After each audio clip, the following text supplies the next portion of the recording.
difficult because the first challenge we anticipated actually when we passed the law was that someone would carry us to court and say that we had done an unconstitutional act.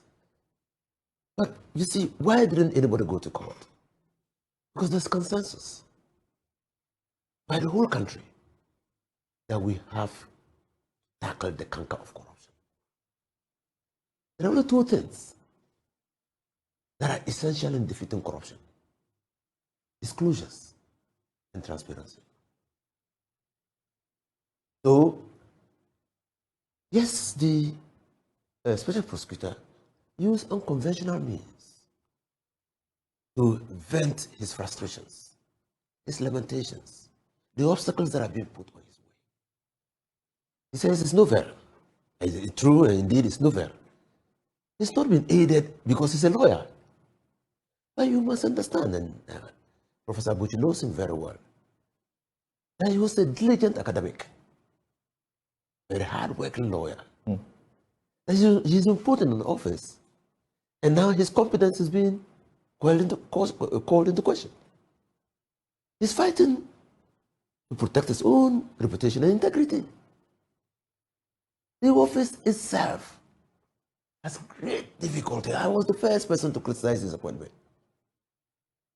because I know what corruption can do. Corruption can be deadly.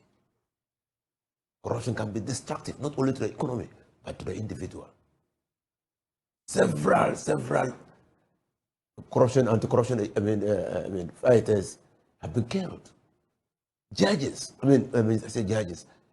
journalists have borne the highest brunt. Corrupt people, killed them with impunity. The Malta case is still pending. So when he was appointed, I thought he had a very young family. And that family itself was now vulnerable. He himself was vulnerable.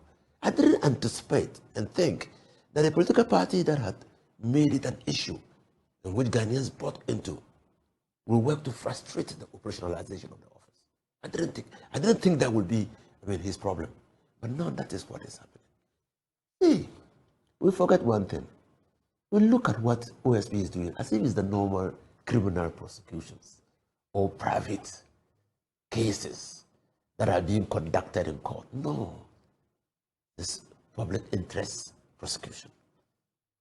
And all of us are interested. The consequences of just prosecution and conviction are dire for the convicted persons. They will be barred from office for almost forever. That they will be shamed. The shame will continue to their families.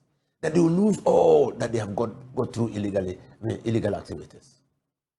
So the consequences are dire. Now you have an and Prof is perfectly right. We have lawyers who practice in the courts. These people are heavily resourced. It is not only that they can afford the best of lawyers, it is that they can also corrupt the courts.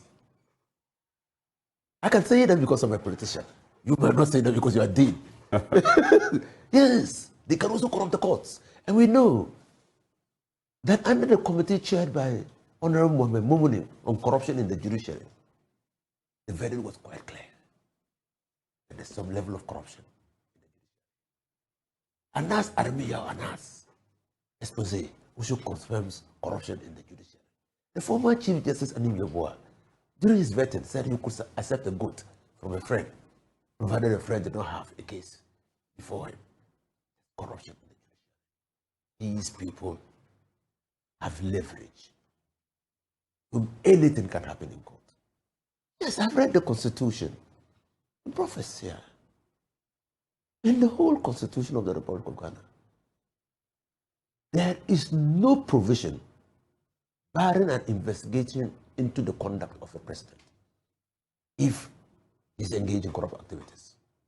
There's only a provision barring prosecution while in office, but no provision barring investigation. So how can a court, by extension, grant an order prohibiting the continuing investigation into a matter?